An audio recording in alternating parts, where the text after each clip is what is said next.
இந்த அழகான சிட்டிக்குள்ள பார்த்தீங்கன்னா, ஒரு பெரிய மரம் இருக்குது. அந்த மரம் பார்த்தீங்கன்னா, ரொம்ப வருஷமா அங்கே இருக்குது. இப்போ புதுசா ஒரு டூரிஸ்டர் அங்க வராரு.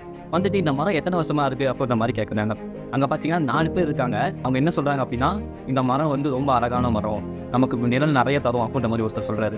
இன்னொருத்தர் என்ன சொல்றாருன்னு பார்த்தீங்கன்னா, இந்த மரத்திலிருந்து நமக்கு நெறைய கனிகள் அதெல்லாம் குடுக்கும். இந்த மரம் ரொம்ப நல்ல மரம் அப்படின்ற மாரி இன்னொருத்தர் சொல்றாரு. அதுக்கப்புறம் இன்னொருத்தர் என்ன சொல்றாருன்னு பார்த்தீங்கன்னா, இந்த மரம் இங்க இருக்கிறதே வேஸ்ட்டு. என் கனவுலலாம் வந்து நெறைய குப்பைய போட்டுது, இலைய போட்டுருது அப்படின்ற மாரி இன்னொருத்தர் சொல்றாரு. இப்போ கடைசியா இருந்தவர் என்ன சொல்றாருன்னு பார்த்தீங்கன்னா, இந்த மரம் வந்து மொட்டையா தான் இருக்கும். இலையே இருக்காது அப்படின்ற மாரி ஒருத்தர் சொல்றாரு. இப்போ இவங்க 4 பேரும் சொல்றதுல எது உண்மைன்னு கேட்டீங்கன்னா, 4மே உண்மைதான். ஏன்னா இவங்க 4 பேரும் பார்த்தது பார்த்தீங்கன்னா, 4 விதமான காடுகள பார்த்துருப்பாங்க. நிலத்தொடர்பு சொல்லியிருப்பாரு பார்த்தீங்களா, அவரு வந்து வெயில் காலத்துல பார்த்துருப்பாரு. ஒண்ணுமே இல்ல, மரத்துல ஒண்ணுமே இல்ல, மொட்டையா இருக்குன்னு சொல்லியிருப்பாரு பார்த்தீங்களா, அவரு வந்து பனி காலத்துல பார்த்துருப்பாரு. இந்த மாரி பார்த்தீங்கன்னா, ஒவ்வொருத்தரும் ஒவ்வொரு காலத்துல பார்த்ததுனால, அந்த மரத்த பார்த்தீங்கன்னா, ஒவ்வொருத்தரும் ஒவ்வொரு மாரி சொல்றாங்க. இந்த மாரி தான் பார்த்தீங்கன்னா, நம்ம புதுசா யாரையா ஒருத்தர் பார்க்குறோம் அப்படின்னா, அவர் உடனே ஜட்ஜ் பண்ணாம, அவர் கூட பழகி பார்த்தா தான் தெரியும், அவர் எப்படி